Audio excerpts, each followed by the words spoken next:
je crois pas qu'ils étaient bleus.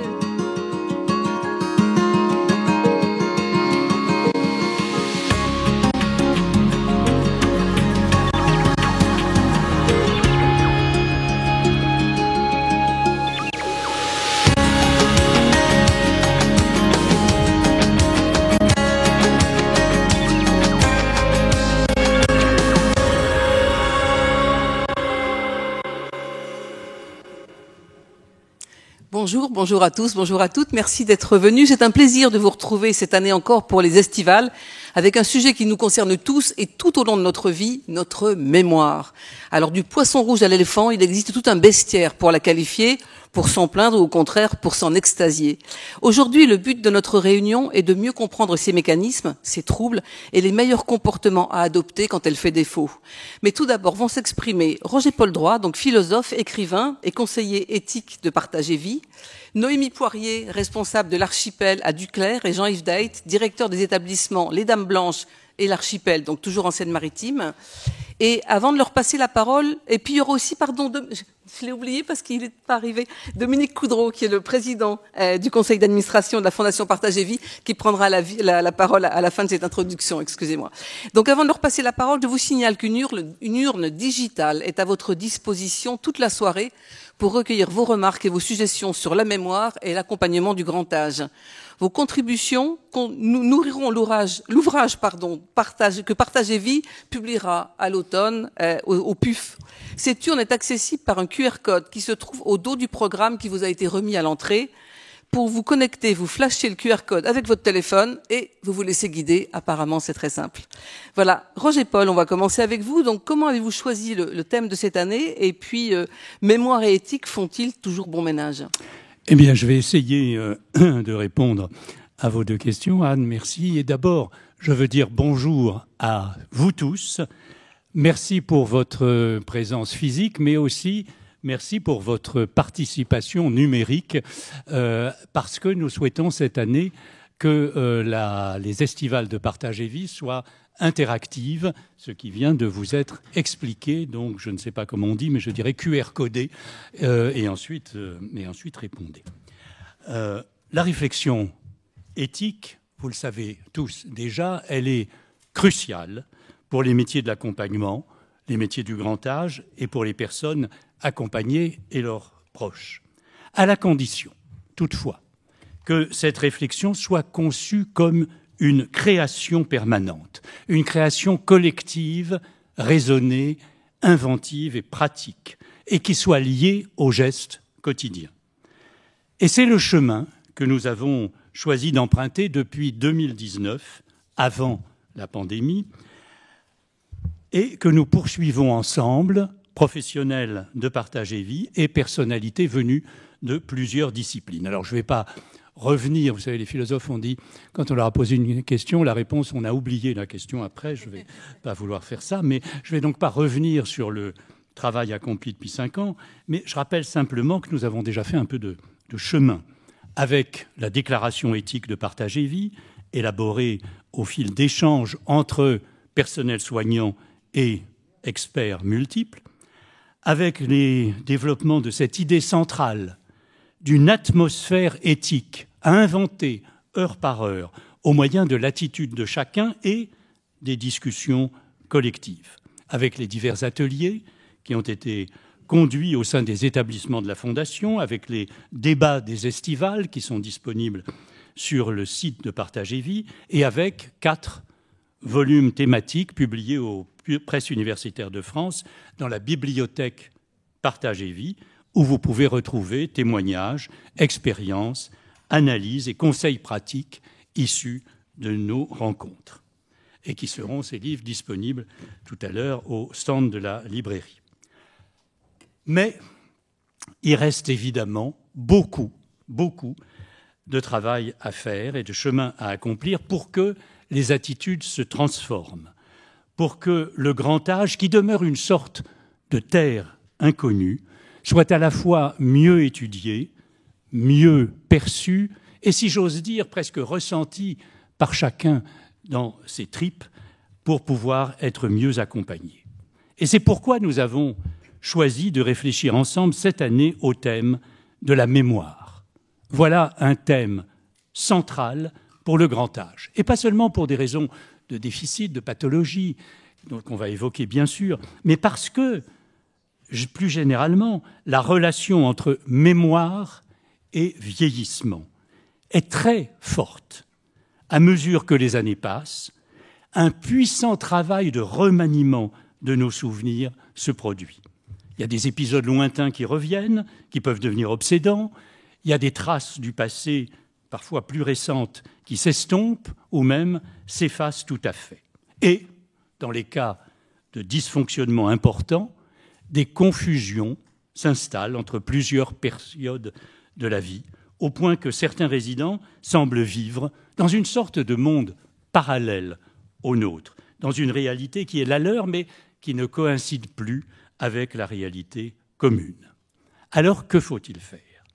Est-ce qu'il faut apprendre chaque matin à cette femme qui ne sait plus qu'elle est veuve et qui attend son mari, que celui-ci est mort depuis longtemps? Est-ce qu'il faut chaque matin réactiver ce traumatisme et cette douleur? Ou bien est-ce qu'il faut entrer dans son monde, quitte à mentir, à s'en sentir gêné, peut-être un peu moralement coupable, ou est-ce qu'il faut parler d'autre chose? Voilà des dilemmes moraux qui sont en même temps des questions pratiques et quotidiennes dans l'accompagnement des personnes de grand âge. Alors nous allons examiner ces situations en partant de cas concrets, en demandant à des professionnels de témoigner de leurs expériences, des situations qu'ils rencontrent et qui parfois les déconcertent, les embarrassent, leur font se demander aussi le soir, et certains n'en dorment pas, s'ils ont bien agi, s'ils ont fait le bon geste, s'ils ne se sentent pas finalement gênés d'avoir peut-être été à côté ou d'avoir perturbé. Et nous chercherons, autant que faire se peut, quelles sont les boussoles et les bonnes attitudes. Et puisqu'il s'agit de mémoire, on n'oubliera pas, si j'ose dire, que la question ne se limite pas aux dysfonctionnements et aux pathologies. Elle est liée à bien d'autres aspects de l'accompagnement, par exemple la constitution de l'histoire de vie des résidents, l'impact d'un passé secret sur leurs habitudes ou leurs angoisses, le droit à l'oubli pour celles et ceux qui ont commis des fautes graves qui ressurgiraient à la connaissance du personnel. La question de la mémoire, elle est au cœur de la vie des établissements, des craintes et des joies des proches, comme le montre, et il sera là tout à l'heure, l'écrivain David Fuenkinos dans l'un de ses romans, Les Souvenirs. Et pour le plaisir, le voilà qui arrive. Bonjour. Je sais pas, on n'a pas arrangé des choses comme ça. Hein. Bon, c'était parfait. Le timing, David, est formidable. Formidable. Eh bien, je lis une page de son roman Les Souvenirs. Le narrateur vient rendre visite à sa maman, qui est hébergée dans un établissement, et elle perd un peu la tête. Elle n'a pas su que sa propre mère, était morte. Et le narrateur a un moment de calme, de complicité, de sérénité avec elle. J'ai caressé furtivement les cheveux de ma mère, j'étais rassuré. Mais, elle me dit, tu embrasseras bien ta femme pour moi. Quelle femme? Ta femme. Mais je ne suis pas marié, maman. Oh, arrête de te moquer de moi. C'est pas le moment. Et puis, tu peux lui dire de passer me voir aussi. Je suis pas très bien, mais ça me fera toujours plaisir de la voir. Elle est si gentille. C'est une perle que tu as trouvée. Alors, je laisserai David Fuenkinos commenter lui-même tout à l'heure dans la table ronde ce point. Mais c'est un des dilemmes. Il est face à un des dilemmes que les soignants, les accompagnants ont constamment au cours que j'évoquais tout à l'heure. Faut-il entrer ou non dans le monde de l'autre? Faut-il le rappeler à la réalité?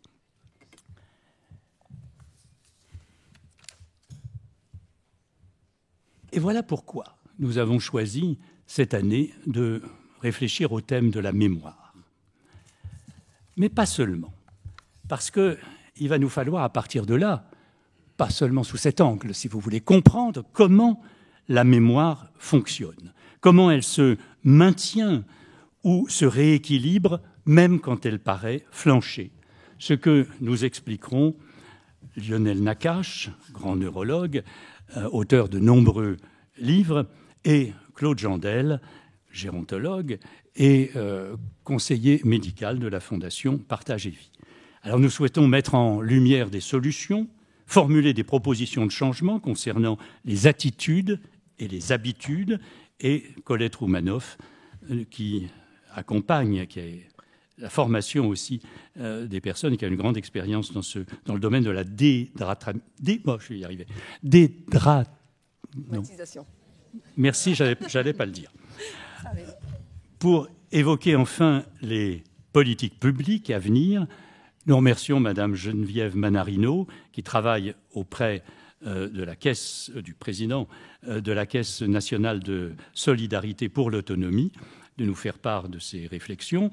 Et nous sommes honorés que M. François Bayrou, haut commissaire au plan, ait accepté de clore cette rencontre. Mettre l'accent sur le concret, les solutions, les propositions pratiques. J'ai toujours pensé, pour ma part, que l'essentiel de l'éthique se tient là. D'ailleurs, le terme même d'éthique signifie d'abord comportement. Et en travaillant avec Jean-Yves Daït et Noémie Poirier, qui copilotent avec moi le travail de cette année, j'ai vu cette exigence de solutions concrètes s'imposer plus encore grâce à eux. Au fil des mois, nous avons appris à nous connaître et j'ai appris à les estimer grandement pour leur connaissance du terrain et leurs réflexions nombreuses sur les améliorations à envisager. Je leur laisse la parole pour finir de présenter ces estivales que nous avons préparées ensemble. C'est à vous. Estime réciproque, cher Roger Paul, vos questions de philosophe, vos qualités d'écoute nous ont aidés, nous aident à relever, à identifier avec justesse nos questionnements éthiques. Et quand vous avez qualifié les soignants d'explorateurs de l'humain, vous avez rendu hommage à ces travailleurs invisibles, à ces soignants qui cherchent, qui explorent toutes les solutions qui permettront d'accompagner au mieux les personnes fragiles et vulnérables accueillies chez Partage et Vie. Alors oui, pendant cette préparation, nous nous sommes posé beaucoup de questions. Et d'ailleurs, notre propos va commencer par une interrogation. L'année dernière, j'étais assis à votre place et j'ai regardé les gens autour de moi et je me suis demandé quelles réflexions éthiques viennent chercher ces personnes, quelles connaissances veulent-ils acquérir. Et nous avons imaginé vos motivations avec Noémie selon votre statut supposé. Et tour à tour, nous serons un résident, un professionnel, un administrateur de Partage et Vie, oui, nous avons osé, une famille, un citoyen curieux et encore un bénévole. Et si vraiment vous ne vous reconnaissez pas dans ces descriptions, restez quand même, ça sera peut-être intéressant. Oui. Je vais donc commencer par les personnes qui nous sont chères et pour lesquelles je pense qu'on a tous envie de travailler autour de l'éthique. Et donc, je suis une résidente. Je veux porter ma voix pour ne pas être muette dans le débat éthique du grand âge. Je peux apporter un témoignage, car je vis moi-même avec des gens qui ont des troubles cognitifs. Je veux savoir qui sont les gens qui m'accompagnent et comment ils parlent de moi.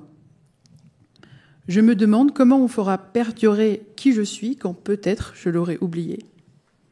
Je suis rassurée que la Fondation ait une démarche éthique. Je suis un professionnel. Je viens renforcer mon sentiment d'appartenance à Partage et Vie. Je suis venu chercher ce dont j'ai besoin pour avancer, pour réussir mes accompagnements au quotidien. Je souhaite me sentir moins seul, moins démuni quand certaines situations me dépassent. Je viens prendre connaissance des dernières avancées de la recherche et des réflexions éthiques. Je suis un administrateur de Partage et Vie. Je profite des estivales pour m'interroger sur le sujet de la mémoire sur lequel j'agis au quotidien. Je me nourris des débats pour construire la stratégie de Partage et Vie. Je peux rencontrer des professionnels du réseau. Je viens, cette année encore, mesurer la profondeur de la réflexion éthique de la Fondation. Je suis consciente que toutes nos décisions vont se confronter à la réalité de situations individuelles de personnes vulnérables et fragiles. Je suis une famille avec un père désorienté. Je me pose souvent des questions. Dois-je lui rappeler la réalité alors qu'il l'a oubliée? À quel point je deviens le porte-parole de ses besoins, de ses désirs, en tout cas ceux que je connais? Quelle est ma place? Comment savoir ce que mon père traverse, vit, alors qu'il ne s'en rappelle plus, ne me raconte plus? Je souhaite comprendre les conséquences de la perte de la mémoire, décoder son nouveau langage, décoder son nouveau comportement. Je suis une citoyenne curieuse.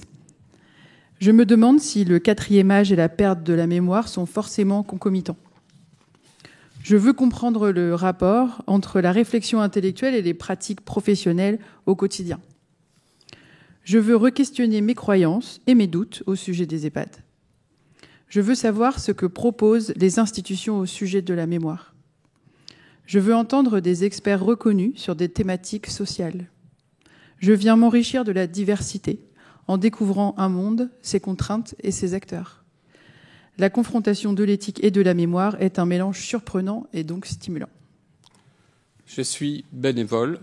Je veux signifier par ma présence mon intérêt à la réflexion, aux travaux de recherche. Je veux rester au contact du monde professionnel et témoigner de mon utilité auprès des personnes désorientées. Je souhaite disposer d'outils pour comprendre, appréhender l'autre dans toutes ses dimensions. Et enfin, j'ai une question simple. Qu'est-ce qu'une maladie de la mémoire? Donc, vous l'aurez compris, avec ce jeu d'essayer le costume des autres, on vient tous avec un bagage qui nous est personnel, on vient aussi avec notre histoire, et donc on ne ressortira pas de cette salle avec tous les mêmes idées fortes ce soir. Mais je vous souhaite en tout cas que la réflexion collective vous nourrisse chacun à votre mesure et comme vous le souhaitez. Merci. Alors, vous allez rester tous les trois, et puis Dominique Coudreau viendra faire la conclusion de l'introduction, alors qu'il devait faire l'introduction de l'introduction, mais c'est un rôle important aussi. Donc, j'aimerais maintenant que vous commentiez les résultats d'une enquête en ligne qui a été menée pour les lecteurs du Point. D'abord, peut-être, Roger Paul, quelques mots sur ce travail. Alors, pour la première fois, cette année, Le Point a fait participer ses lecteurs à l'enquête annuelle de Partage et Vie. Et nous souhaitons vous en livrer rapidement les principaux résultats. Il y avait 3 questions générales, pour commencer, qui étaient soumises aux lecteurs. La première concerne la représentation du grand âge. Et sur 134 réponses, voici la synthèse des résultats. La question était, comme vous le voyez, la vieillesse est pour vous. Réponse la plus cochée, 64%. La vie qui se prolonge, avec parfois de grandes découvertes. 25% des personnes qui ont répondu ont choisi de cocher un horizon angoissant. Et une petite minorité, 11%, a répondu une question à écarter parce que seul compte le présent. Autrement dit, pour faire court, selon cet échantillon, face au vieillissement, l'optimisme l'emporte, l'angoisse existe, l'indifférence est relativement minime. Deuxième question. L'examen des réponses montre cette fois qu'une nette majorité, 57%, considère l'accompagnement des personnes âgées comme un chantier prioritaire pour les années qui viennent. 27% jugent qu'il s'agit seulement d'une question parmi d'autres et 16% estiment que la responsabilité incombe essentiellement aux familles avant d'être une affaire de politique publique. Et cette conscience majoritaire de l'importance de ce chantier, je crois, vaut d'être soulignée au passage.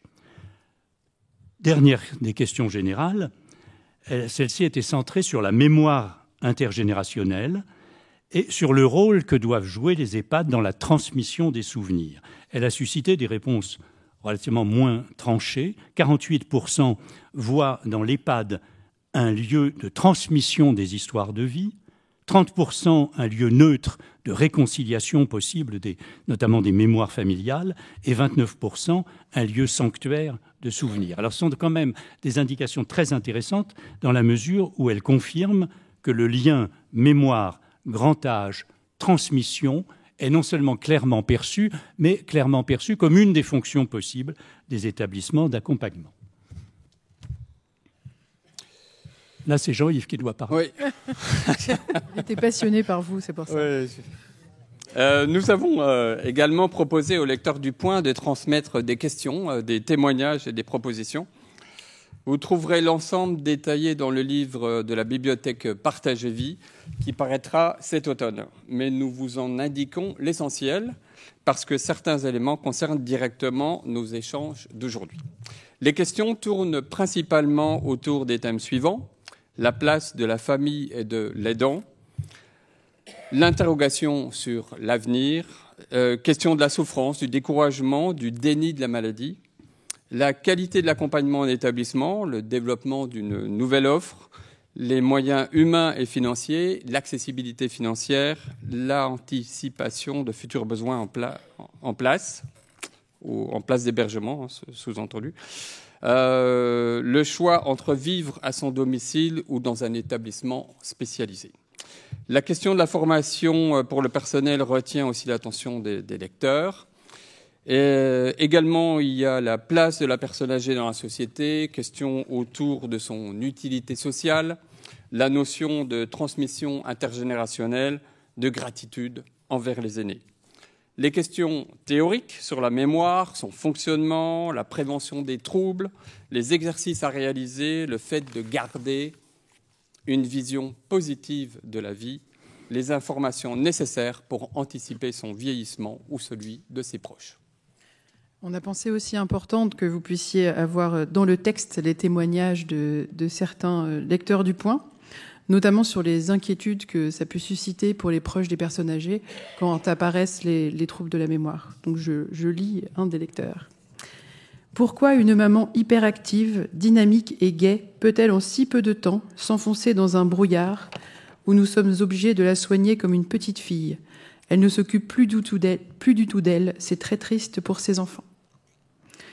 Il y a aussi des suggestions donc, qui ont été assez nombreuses. Jean-Yves vous en a parlé et fait un peu un horizon des catégorisations des propositions. Mais on voulait vous en lire une qui était un peu différente sur l'urbanisme. Je lis donc aussi un autre lecteur.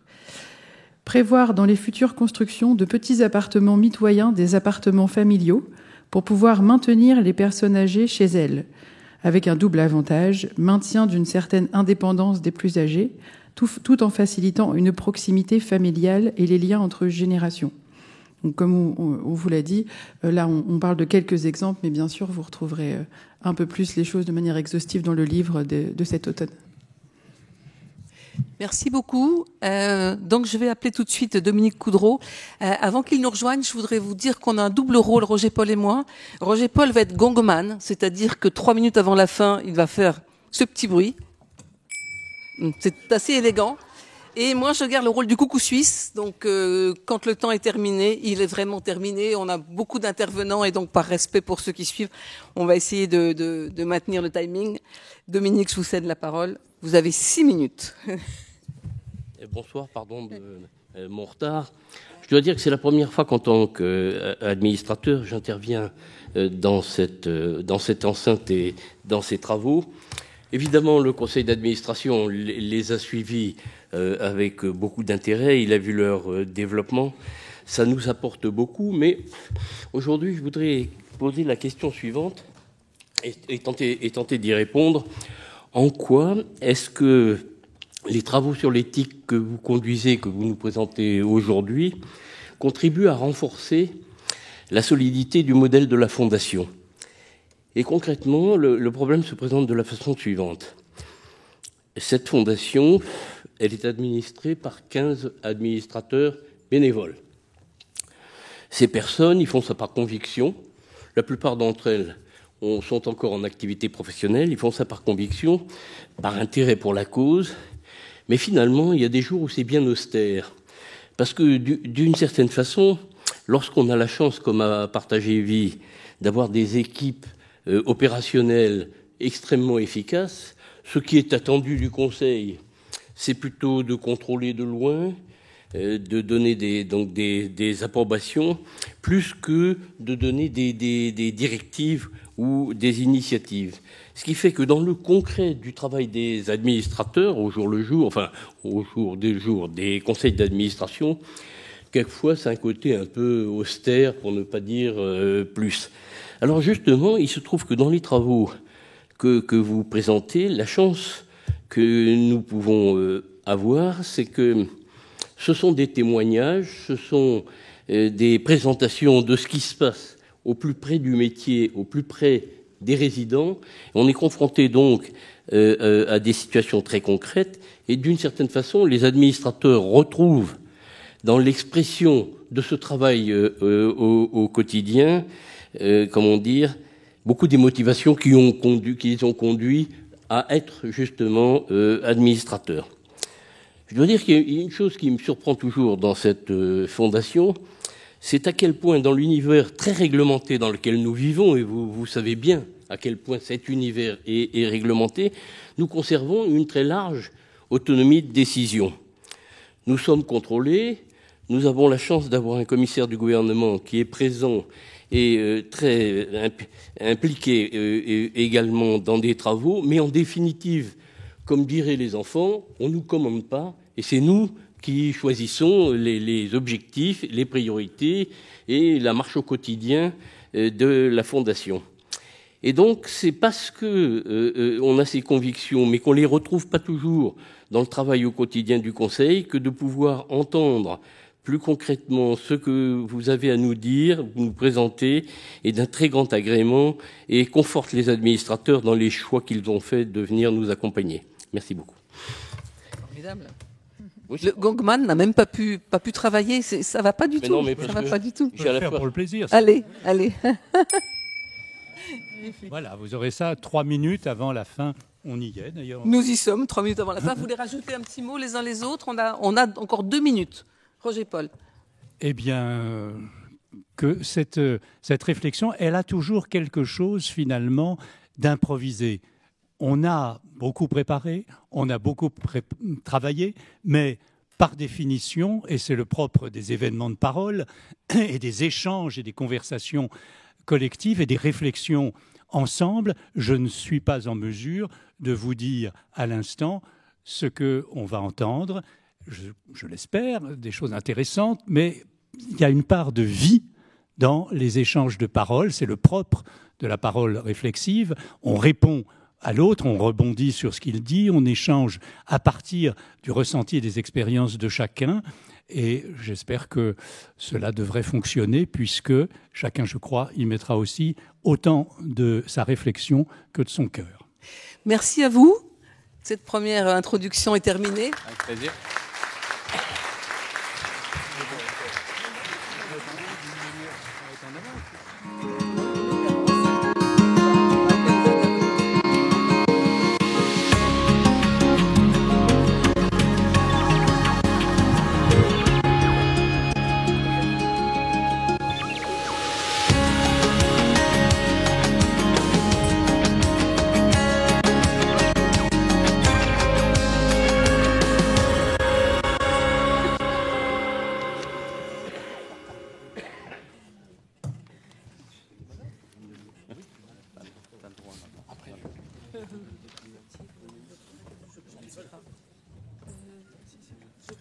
Attendez, il y a des places. David, vous met où? Il est juste à côté. Là, juste à côté de moi. Ok, C'est Et décalé donc, d'un cran. et donc, il y a un cran de là. je me rapproche. Voilà. C'est un petit peu le jeu des chaises musicales avec une chaise de trop. C'est donc l'inverse du jeu des chaises musicales ce soir. Alors, comment agir au mieux face à des situations déconcertantes? Le sujet de cette première table ronde est vaste, car le personnel des EHPAD est régulièrement confronté à des demandes ou à des réflexions assez surprenantes, voire à des comportements difficiles à comprendre.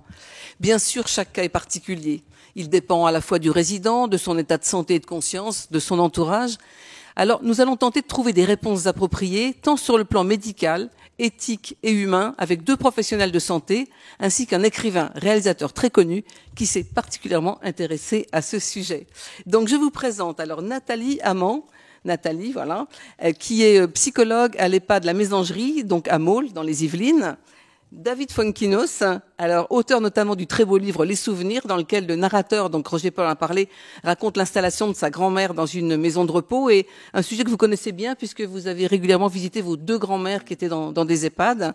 Le docteur Lionel Nakache, qui est neurologue, professeur à la Sorbonne Université, chercheur à l'Institut du cerveau à Paris, et qui, je le précise, devra nous quitter à 17h45. Il partira tout à fait discrètement. Voilà. Et puis nous avons aussi le plaisir d'avoir avec nous Eva Kless, qui est agent d'entretien à Maule, et Zoé Bosquet, excusez-moi, qui a réalisé son service civique, je vais y arriver, à l'EHPAD Jacques Bonvoisin de Dieppe, et c'est aussi la petite fille d'un résident dans cet établissement. Merci beaucoup d'être là, c'est un vrai bonheur de vous avoir les témoignages, vous allez témoigner pour nous, ça va être vraiment intéressant. Donc on va commencer par regarder un court film sur des centenaires qui a été tourné dans les établissements de Partage et Vie à Angers et à Nanterre.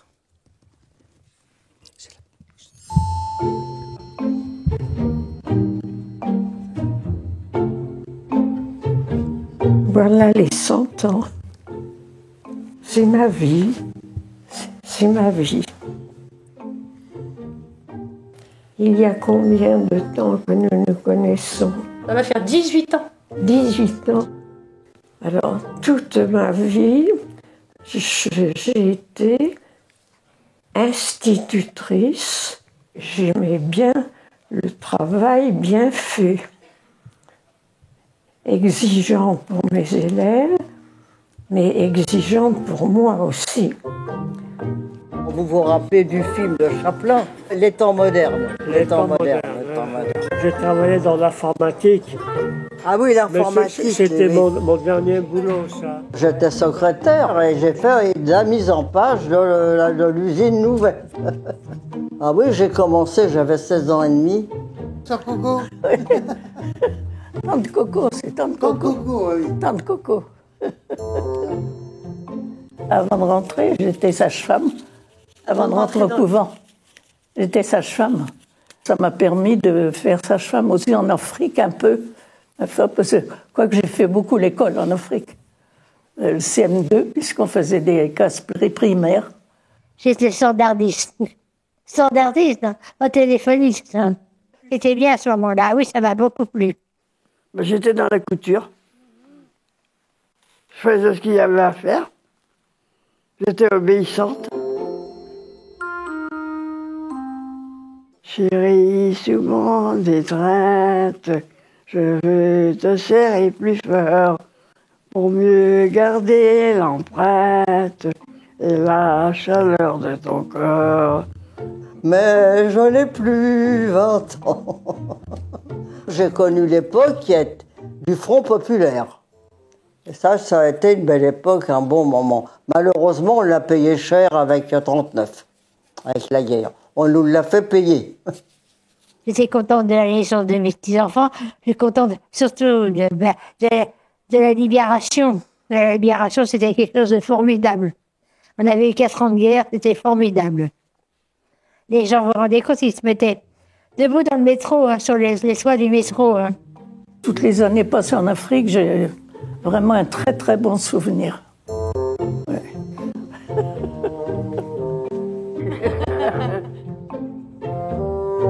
Avoir 100 ans, c'est être riche de milliers de souvenirs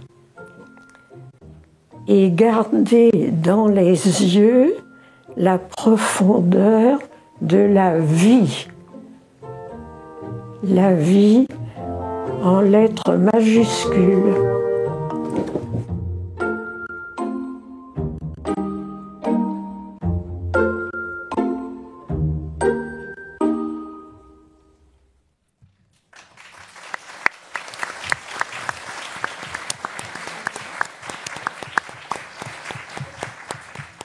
Je tiens juste à vous préciser que ça a été tourné il y a quelques mois. Comme ça, petit message. Je voudrais que vous réagissiez tous en quelques minutes à ces magnifiques témoignages. Qui veut commencer? Ça vous inspire quoi? Je ne sais pas. Moi, je trouve ça très émouvant de voir. Oui. Oui, je trouve ça très émouvant d'avoir toutes les histoires de vie et on ne peut pas s'imaginer l'évolution qu'ils ont connue, la société, tous les événements qu'ils ont marqués. Mais on sent qu'ils sont encore gays, pleins de joie. Il y a encore de la vie, quoi. C'est pas parce qu'ils ont 100 ans que c'est la fin. Qu'est-ce que vous pensez? Ça vous rappelle votre quotidien aussi quand vous voyez ces images? Mon quotidien, je sais pas, mais c'est sûr que c'est des témoignages qu'on a déjà vus beaucoup de fois. Il y en a tout le temps des centenaires qui nous parlent de leur vie et c'est toujours des moments très riches et c'est toujours des moments très intéressants, ne serait-ce que parce que c'est du partage de leur part et c'est toujours émouvant d'avoir du partage de la part d'un résident. Oui, moi pareil, ça m'émeut beaucoup d'entendre qu'ils partagent des moments de vie avec nous, qu'ils osent raconter tout ça et qui mettent beaucoup de sentiments dans leur récit, en fait. Maintenant, je me tourne du côté des hommes, puisqu'on les a mis tous les deux d'un côté. David?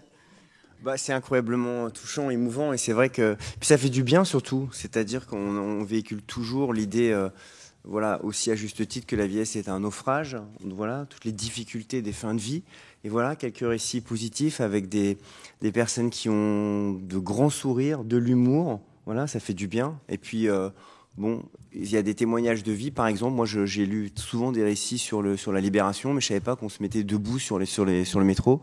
Donc voilà, on apprend des choses. Il y a toujours des choses à apprendre. Lionel? Oui, moi aussi, j'étais extrêmement ému par ces tranches de vie, vraiment dans le concret, dans le diable, dans les détails, quoi.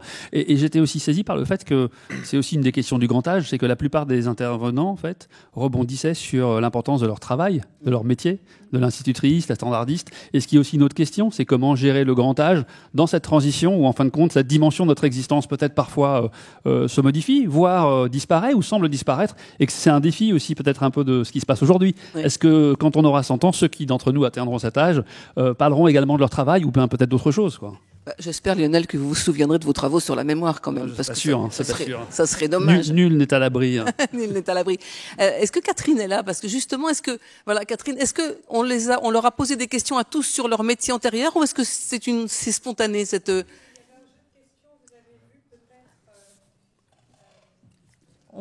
L'une d'elles tient un chapeau, et donc il y avait un chapeau avec des petits papiers et des questions. D'accord. Et chacune a répondu à ces questions. Et on a aussi une version de 10 minutes qu'on verra qui est exceptionnelle.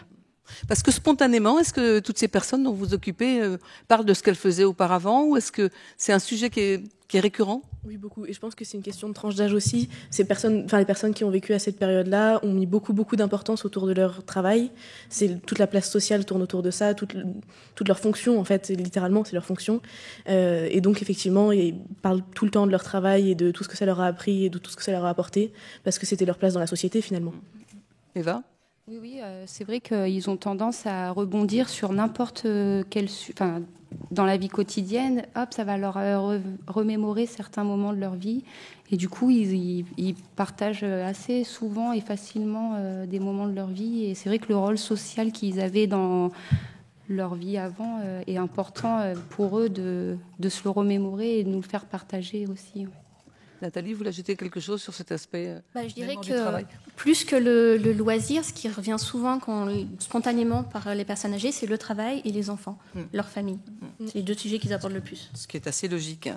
Alors nous allons maintenant partir de cas concrets qui ont été choisis justement parmi ceux présentés au cours des ateliers organisés dans des établissements Partage et Vie. Donc on va commencer avec vous, Eva, avec l'histoire de Madame S. Elle n'a rien d'exceptionnel, mais c'est pas dans le mauvais sens du terme qu'elle n'a rien d'exceptionnel, parce que elle cherche sa maman décédée, comme beaucoup d'autres interrogent au sujet de leur mari ou de leurs enfants disparus. Vous nous parlez un petit peu de Madame S? Oui. Donc moi, en fait, j'agis beaucoup sur l'entretien des chambres. Et à un moment de la journée, Madame S semblait beaucoup angoissée. Elle recherchait sa maman, ses parents. Beaucoup de personnes passaient à côté sans vraiment faire attention à son angoisse. J'ai voulu essayer de la rassurer. Je ne sais pas si je peux dire rassurer, mais j'y ai essayé de lui rappeler l'âge qu'elle avait, et je me suis dit que peut-être elle allait réussir à se remémorer d'elle-même que ses parents avaient disparu, et c'est ce qui s'est passé.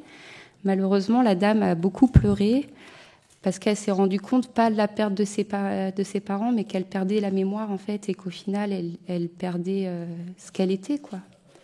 Et ça vous a évidemment... Ça m'a beaucoup touchée. J'avoue qu'en rentrant à la maison, j'y ai beaucoup pensé. J'en ai parlé aussi avec ma famille. Est-ce que j'avais bien fait de faire ça ? Et bon, arrivé le lendemain, j'ai vu qu'elle avait oublié tout ce qui s'était passé. Donc, je m'étais rassurée comme ça, du coup. Vous avez aussi, Zoé, de rencontrer des personnes comme ça qui avaient oublié mais il y a certains résidents où c'est tous les jours, où ils nous demandent où sont leurs parents, où sont leurs conjoints, etc. Dans le meilleur des cas, leur conjoint vit juste pas à l'EHPAD et peut revenir régulièrement. Et dans beaucoup de cas, les parents, etc., ne sont plus, effectivement. Et donc c'est effectivement une souffrance pour les résidents qui soit sont en recherche, soit se rendent compte qu'ils perdent la tête, soit se rendent compte que leurs proches sont décédés, ce qui est jamais agréable à entendre. Et c'est aussi fatigant pour le personnel soignant qui effectivement se pose plein de questions, ne sait pas sur quel pied danser, ne sait pas comment réagir exactement. Et c'est beaucoup de questionnements et c'est beaucoup de fatigue aussi de répéter en boucle.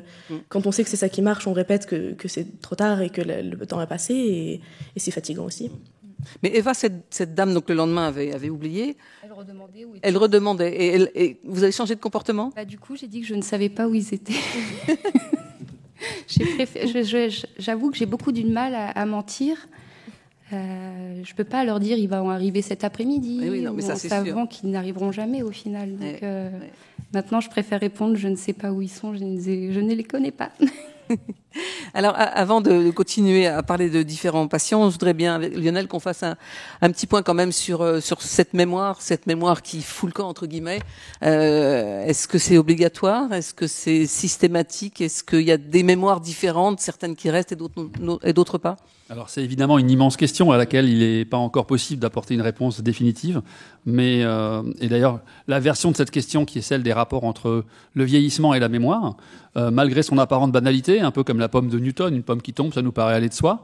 Mais en fait, se poser la question pourquoi est-ce qu'un cerveau qui vieillit va souvent être exposé plus qu'auparavant à ces maladies de la mémoire, c'est une question très riche, très ouverte et à laquelle on ne sait pas vraiment répondre. Alors, pour aller très vite, parce qu'il y a le gong de tous les côtés, pour rester dans les temps, on peut dire que dans les pathologies de la mémoire qui sont liées au vieillissement, il y a deux grandes catégories, deux grandes causes principales. Il y en a beaucoup d'autres en médecine, mais il y en a deux principales. Ce qu'on appelle les maladies neurodégénératives. La maladie d'Alzheimer, c'est la plus connue, ce n'est pas la seule. Et il y a les maladies vasculaires, neurovasculaires. Et en situant que les deux, d'ailleurs, interagissent. Donc, savoir s'occuper de celles dont on sait s'occuper, c'est-à-dire des maladies vasculaires, je parle des traitements préventifs, c'est aussi important de manière générale, même pour la forme d'expression des maladies dégénératives sur lesquelles on ne sait pas vraiment encore agir. Pour autant, les raisons des liens entre le vieillissement, alors pour le vasculaire, on pourrait dire entre guillemets que c'est assez simple, en tout cas une version de l'histoire est simple, c'est qu'en gros le temps a valeur d'accumulateur. C'est-à-dire qu'au fil du temps, le vieillissement de l'arbre cardiovasculaire fait qu'il y aura de plus en plus de probabilités pour qu'il y ait des petites lésions, pas nécessairement des grosses lésions, des petits accidents vasculaires, ischémiques ou hémorragiques, petits, ou des gros, qui sont visibles avec la SIC. Mais disons que l'accumulation dans le temps de plusieurs petites lésions fait un peu comme une sorte d'intégration temporelle, et donc la vie vécue comme une sorte d'accumulation de lésions qui ne peuvent que s'additionner les unes aux autres, et qui explique pourquoi plus on vieillit, plus on est en risque d'avoir des problèmes d'origine vasculaire. Pour les maladies neurodégénératives, il faut vraiment savoir, il y a beaucoup de recherches, beaucoup de travaux, mais aujourd'hui, encore en 2024, nul ne dispose du scénario biologique causal total. C'est comme une sorte de puzzle un peu impressionniste avec des tâches. Alors, les choses dont on est certain, c'est que dans le cerveau des patients, il y a une accumulation de formes de protéines qui vont pas pouvoir vraiment être évacuées des neurones et d'autres cellules. Et ces accumulations vont finir par tuer les neurones. Voilà, ça c'est un des éléments. Et donc les traitements à l'étude aujourd'hui visent cette étape. Mais on n'est pas du tout sûr que ce soit la seule. C'est un des aspects. Alors c'est parfois une sorte de, dans le désordre, un aspect un peu, vous savez, comme entre guillemets des films de zombies. C'est-à-dire qu'en fait, un des scénarios fondamentaux qui me semble le plus prometteur, il y a des maladies, elles sont rares heureusement, comme le Creutzfeldt-Jakob, ce qu'on appelle des maladies à prions, qui sont en gros des maladies infectieuses, mais sans matériel génétique, sans ADN, sans ARN. Et la solution, c'est qu'en fait, des protéines transconformées, quand elles rencontrent une protéine saine, elle la transconforme également. Donc elle change sa structure spatiale. Transconformée, c'est un joli mot, ça. C'est un joli mot, un peu dur à prononcer. En gros, c'est juste que la forme de la protéine va se modifier, elle va devenir résistante à la protéolyse, et comme dans les films de zombies, elle-même, elle va pouvoir transformer une protéine saine en protéine malade. Donc une sorte de maladie contagieuse. C'est pas démontré, mais il y a beaucoup de pistes qui vont dans ce sens. Donc un point, peut-être trois, je sais pas si j'ai encore le temps de dire deux, trois choses. Une chose, c'est que si on prend l'exemple de la maladie d'Alzheimer, par exemple, c'est une maladie qui, à l'état naturel, est essentiellement une maladie qui touche l'espèce humaine. à ma connaissance, il n'y a pas, on recherche dans d'autres primates et dans d'autres espèces, mais des formes naturelles, pas des formes de modèles expérimentaux. Et donc ça, c'est quand même intéressant parce que c'est une maladie qui va toucher notre subjectivité, la narration de notre histoire, ce qu'on a vu dans ces témoignages. Et il s'avère que cette maladie, elle est surtout découverte et étudiée chez l'homme, ce qui est aussi une difficulté pour l'étudier, c'est qu'on n'a pas de modèle naturel vraiment valide de la maladie. Autre aspect, c'est que ce n'est pas une maladie qui va toucher les régions qu'on appelle primaires, donc les régions de la motricité, de la sensibilité, de la vision primaire, etc. Ce qui fait que les patients, les troubles qu'ils vont présenter, surtout au début, c'est des troubles vraiment de ce que j'appelle moi le cinéma intérieur, ça veut dire la façon de laquelle on se raconte notre histoire, notre représentation du monde, de nous-mêmes, etc. Donc de ce point de vue-là aussi, ce sont des maladies qui vont toucher l'essence même de l'identité d'un individu. Et ça, c'est quelque chose qui est extrêmement difficile pour les patients, pour l'entourage.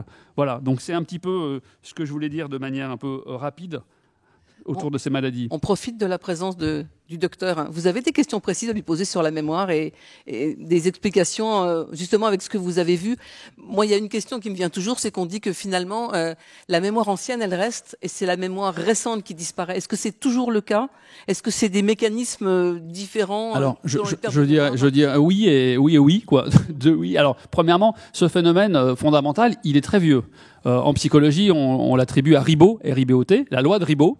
C'est une loi fin 19e du 20e. Loi Ribot disait en fait ce qu'on appelle maintenant la mémoire épisodique, donc la mémoire consciente des épisodes de notre vie.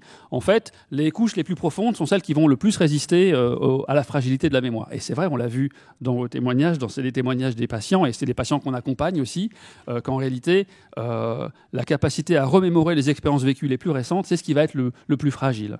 Alors pourquoi je disais qu'il y a deux niveaux d'ouïe? Le premier, c'est ça, donc effectivement, et ça, on peut apporter des éléments de référence à ça. Et d'ailleurs, on l'a vu dans les films, et moi en consultation très souvent, pas du tout de manière violente, mais souvent j'interroge les patients, pas à brûle pour point, mais dans l'échange comme ça, sur l'âge qu'ils pensent avoir, par exemple. Donc quel est leur repère temporel? Et de manière pas systématique, mais très fréquente, des patients vont en fait avoir une représentation temporelle qui est 15-20 ans avant, et il y a parfois des personnes qui, du coup, je me demande si... Elle pense que j'ai quel âge, quoi, et donc je me trouve souvent plus âgé. C'est pas juste. Ça. Ouais, non, mais si, c'est comme ça. Alors ça, c'est la première chose. Et la deuxième chose, c'est qu'il faut bien avoir à l'esprit qu'un souvenir, c'est pas un fichier PDF qui va s'ouvrir depuis un tiroir ou d'un répertoire d'ordinateur. Et c'est là que je veux dire le oui plus, c'est que effectivement, les souvenirs les plus anciens sont les plus résistants.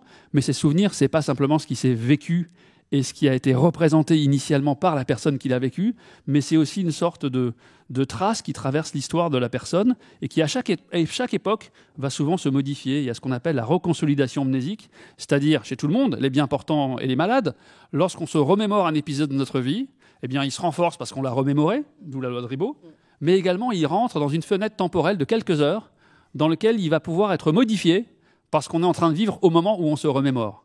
Donc des tonalités émotionnelles, ça peut aussi de l'induction de faux souvenirs.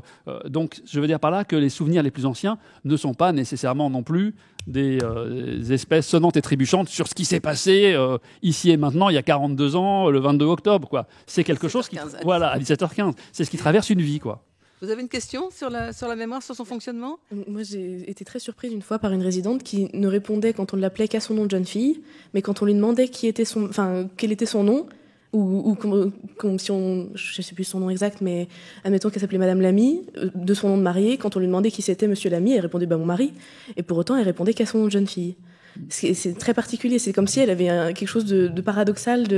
Elle savait qui était son mari, elle savait toute sa vie de mariée, mais pour elle, son nom, c'était son nom de jeune fille. Ouais, c'est fou. Alors, docteur d'abord, on fait pas il n'y a pas que la psychanalyse sauvage, il y a la neurologie sauvage aussi, ça existe.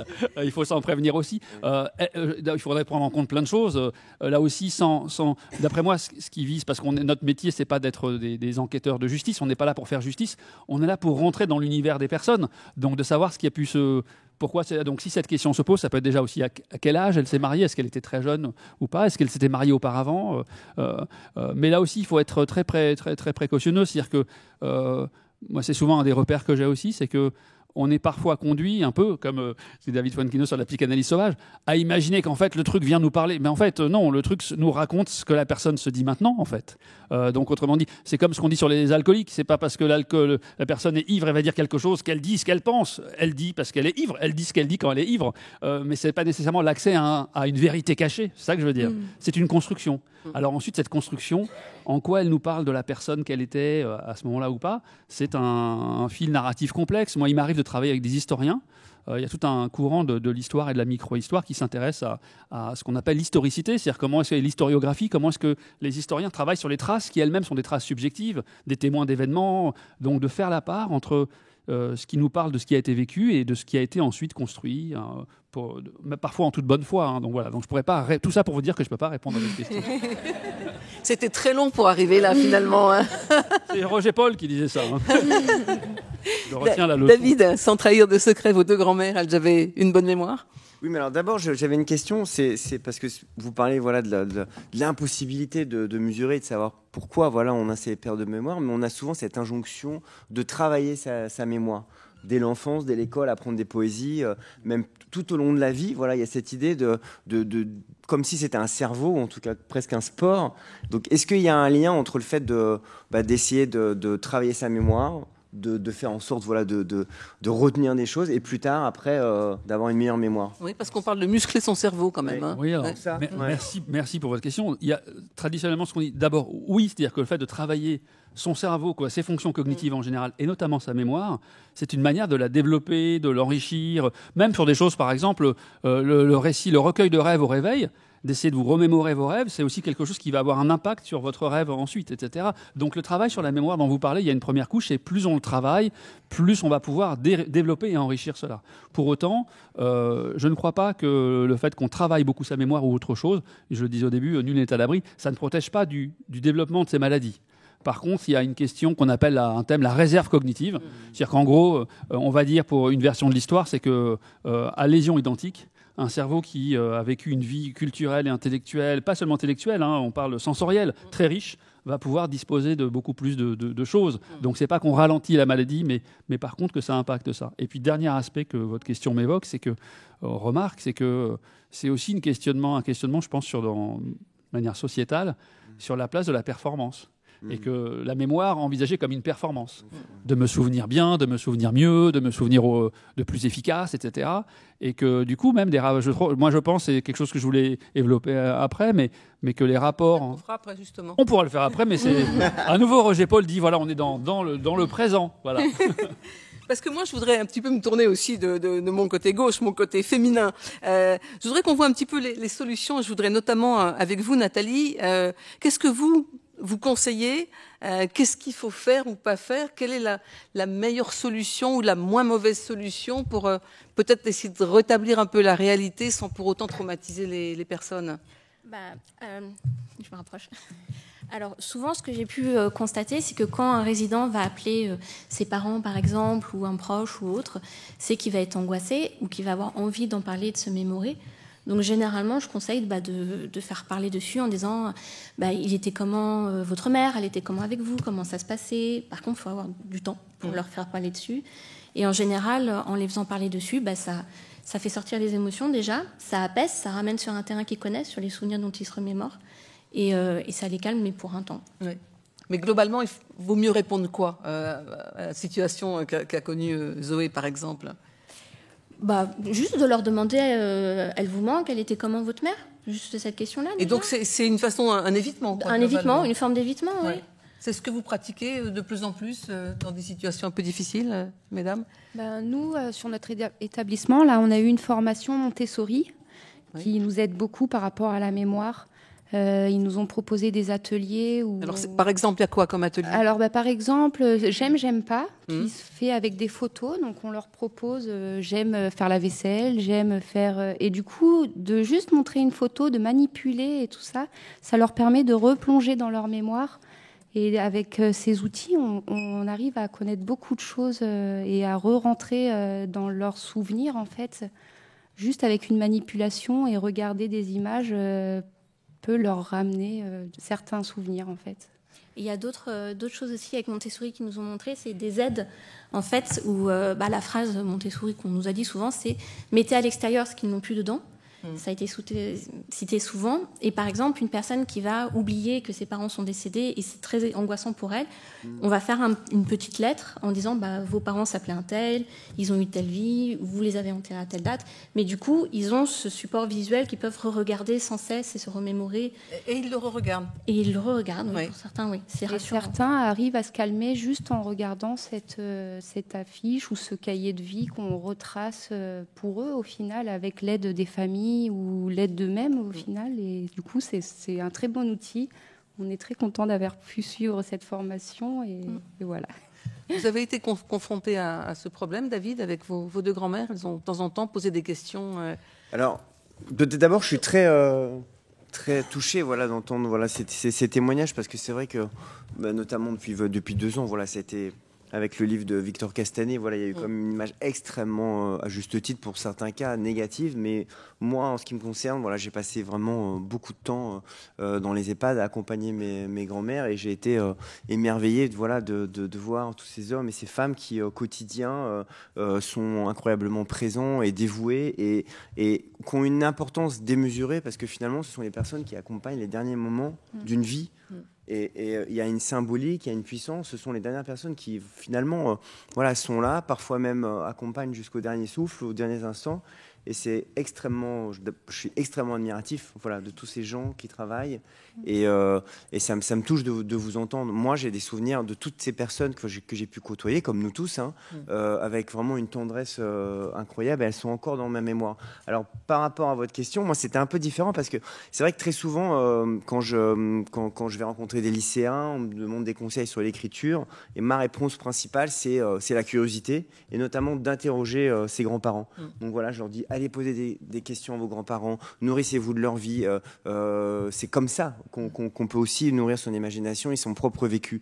Et donc moi, j'ai passé beaucoup de temps aussi à voir mes grands-mères, à essayer de les interroger, à travailler d'une certaine manière leur mémoire. Mais alors ça marchait pas du tout. Parce que moi, elle voulait pas vous répondre. Non, ça marchait pas du tout, parce que notamment... Alors, c'est aussi intéressant ça, parce qu'on parle beaucoup de la transmission, on parle beaucoup des souvenirs, mais il y a aussi, et c'était le cas moi d'une de mes grand-mères, des personnes âgées qui ne veulent pas du tout parler du passé. Et c'est-à-dire que moi, j'étais toujours face à un mur, et dès que je posais des questions à ma grand-mère, elle me disait « Ah non, mais tu sais, la nouvelle aide-soignante, faut que je te raconte. Alors, elle a son neveu qui écrit, tu veux pas lire ses nouvelles ?» Alors, je me retrouvais avec des nouvelles.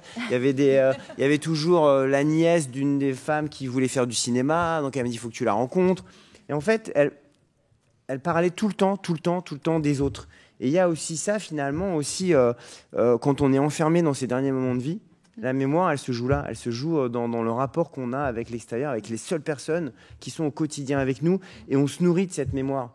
Moi, j'avais le sentiment que c'était la vie des autres qui nourrissait celle de mes grands-mères. Vous pensez que c'est parce qu'elles avaient des souvenirs particulièrement douloureux et qu'il y a un moment où on préfère les effacer ou pas forcément? À votre avis, c'est ce qui est douloureux qu'on a occulté? Je ne sais pas qui... Lionel? Alors, une façon de voir, c'est si auparavant, votre grand-mère vous parlait de son passé avant qu'elle soit en EHPAD, ou si elle vous en a jamais parlé. Ouais. C'est à partir du moment où il y a l'EHPAD. Voilà. Et donc là, ça va plus dans le sens de ce que vous dites, je trouve. C'est pas un facteur général, en fait. Ça peut être douloureux aussi de faire revivre son passé, ses joies, ce qu'on a vécu, sa propre jeunesse, d'une certaine manière. Voilà, ça dépend. Chaque personne a un rapport très particulier et intime à la mémoire. Oui.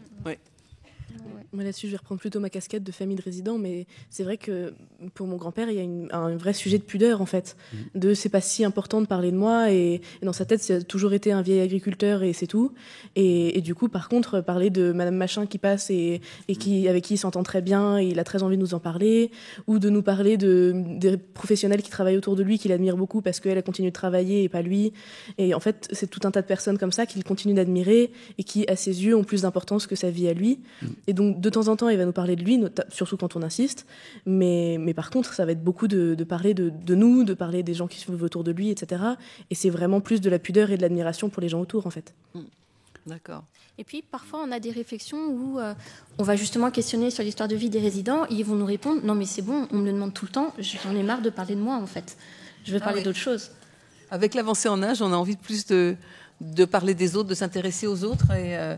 On a le sentiment de temps en temps qu'au contraire, il y a des personnes, et moi j'en connais, enfin comme tout le monde, qui vivent plutôt dans leur passé. C'est bon, chacun vit comme il peut. Oui, c'est vrai. Et moi, si vous pouvez revenir juste sur ce que vous disiez, parce que je trouvais ça, c'est un point central, cette question, c'est comment est-ce qu'on doit se comporter face à des patients qui ont des difficultés dans la mémoire, et est-ce qu'on va être dans la confrontation, ce que vous avez parfaitement décrit. Et alors, moi, ma position là-dessus, elle vaut ce qu'elle vaut, mais je trouve qu'on c'est important d'en discuter tous, c'est que je crois que le point principal, c'est non pas d'avoir un dogme, de s'interdire d'une chose ou d'autre, mais un peu de naviguer à vue, mais au sens presque propre, ça veut dire à vue d'homme et de femme, ça veut dire se dire je vais mettre comme priorité le fait de pouvoir le plus longtemps possible conserver une vie de relation avec la personne. Hein. Presque si c'est un homme de Primo Levi dans un autre contexte, jusqu'à quand je continue, malgré les affres de la maladie, etc., à pouvoir renvoyer l'humanité et la recevoir dans la vie de relation. Et si on fait comme ça, eh bien, les deux aptitudes que vous avez eues, c'est-à-dire parfois lui dire et parfois ne pas lui dire, les deux se défendent, parce que ce qui compte, c'est, et vous avez dit aussi en plus, c'est que très souvent, on est frappé parfois très touché, comme vous l'avez été, par le jaillissement émotionnel, mais parce qu'en fait, comme il y a l'oubli et l'oubli de l'oubli, cette découverte pour la première fois de ça va être suivie malheureusement d'un oubli qui du coup ne va pas laisser nécessairement une trace importante. Et le deuxième point, si je peux dire une chose là-dessus, c'est que par contre, ce qui semble vraiment aussi important, c'est que même lorsque les éléments explicites sont fragiles, je dirais que la posture du soignant, elle laisse souvent des traces implicites. C'est-à-dire qu'en gros, la personne qui rentre, le patient se dira ça c'est une bonne personne ou pas. Et on a des exemples. Alors il y a un truc un peu traditionnel en neurologie, en neuropsychologie. Il y avait un Suisse qui s'appelait Claparède et qui avait fait une expérience sur la mémoire implicite assez méchante. Je ne sais pas si je la raconte rapidement. C'était un neurologue barbu comme ça. Il rentre et puis il cache une épingle dans sa main. Il serre la main d'une patiente qui très gentiment lui serre la main. Il se fait très mal.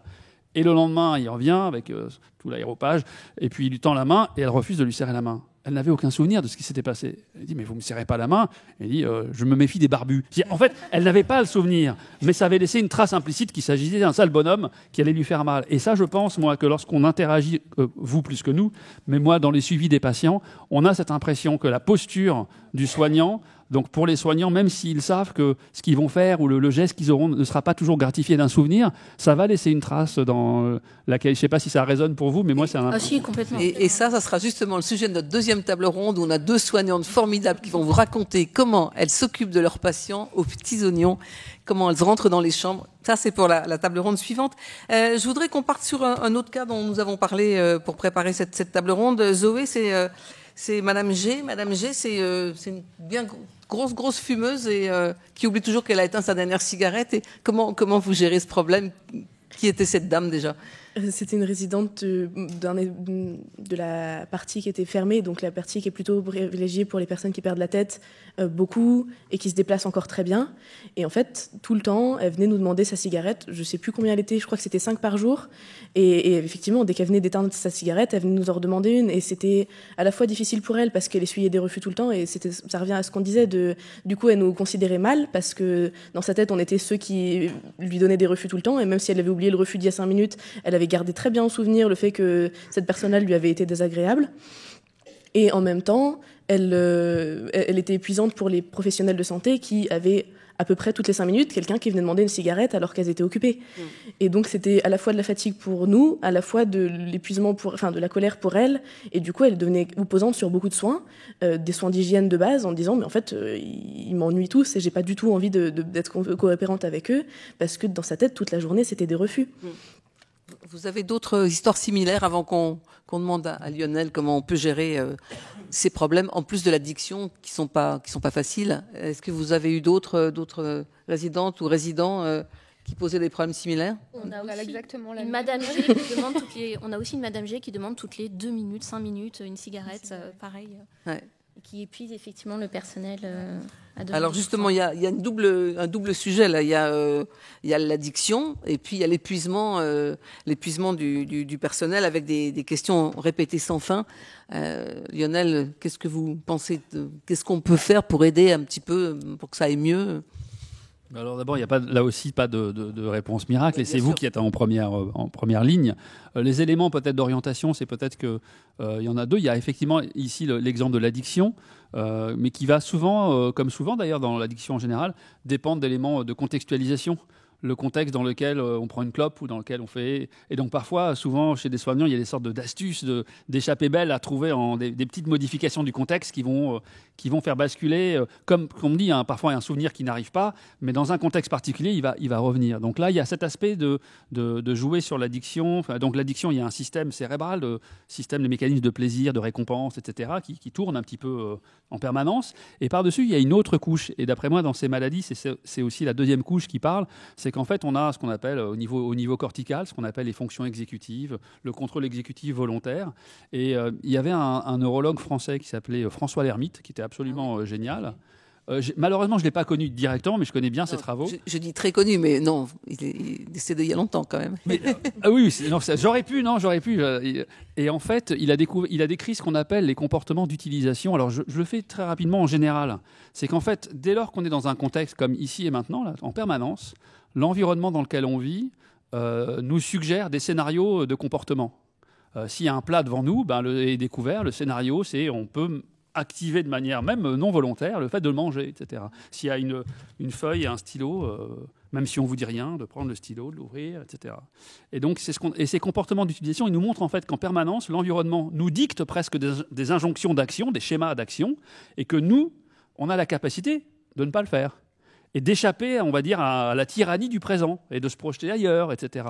Et souvent, dans ces maladies, en fait, le présent impose sa tyrannie. C'est-à-dire qu'en fait, on a du mal à échapper à ça. Et ce qu'on appelle souvent la désinhibition chez des patients, ce n'est rien d'autre que des comportements dictés par l'environnement auxquels le patient n'arrive pas à résister, à ne pas se soustraire, alors que toute la couche, par exemple, d'éducation d'un enfant, ça va être, par exemple, dans le contrôle de ses besoins, d'interaction sociale, de pouvoir mettre de l'inhibition, de faire que ça ne se passe pas, c'est une victoire, c'est quelque chose. Eh bien, donc, dans ces comportements-là, il y a souvent les deux couches. Il y a une sorte de mécanisme, de système de récompense qui tourne tout seul, et la fragilité de la capacité à échapper à ces injonctions du présent. Voilà. Alors, une fois que je vous ai dit ça, ça ne vous donne pas les clés, mais ça donne souvent des astuces, des idées, parce qu'une fois de plus, c'est que dans vraiment le diable des détails de la vie quotidienne qu'on voit comment les soignants proches d'un patient ont réussi pour cette personne et pas une autre, c'est pour ça que je reviens à la relation, trouver ce qui va fonctionner en fait, et ça ne sera jamais la même chose chez deux patients.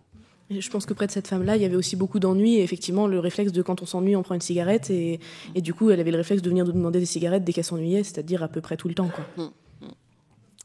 Et moi, ce que j'aimerais bien savoir, Nathalie, c'est comment les personnes qui travaillent peuvent échapper à la fatigue psychique, parce que ça doit être usant. Je ne suis pas sûre qu'ils aient ça beaucoup, en fait. Je pense qu'il y en a beaucoup qui en souffrent de cette fatigue-là. Après, par exemple, pour Madame G, on a je ne sais pas si je peux appeler ça stratégie, mais on fait beaucoup d'humour autour pour essayer de mieux supporter la situation. On va en parler. C'est de l'humour entre vous ? L'humour entre nous, voilà. Oui. De l'humour entre nous, des private jokes, on va dire, entre nous, sans se moquer de la dame, mais sur le fait qu'elle revient tout le temps. Et ça nous aide un peu plus à supporter. Mais après, ils en parlent. Je suis là, souvent, pour qu'ils viennent m'en parler aussi, justement. Une fois, quand on en parle, ça soulage un petit peu. Et on passe le relais. Ouais. Quand quelqu'un ne supporte plus, on demande à un collègue de prendre le relais, au moins temporairement, quoi. Et ça, c'est des relais qui se font assez régulièrement Qui se font régulièrement, il y a beaucoup d'entraide, donc ça, ça marche plutôt naturel. Entre équipes, qu'on s'entraide. Si on ne trouve pas une solution, on va appeler Nathalie à l'aide, ou même Nathalie peut nous demander, vous avez observé quoi par rapport à cette personne qui peut venir en aide aussi pour elle, pour établir un diagnostic. Donc non, on essaye de travailler en équipe et puis de se transmettre. Si on n'en peut plus, on va voir la collègue, on lui dit, je ne peux plus prendre le relais, je vais respirer 5 minutes, et voilà, quoi.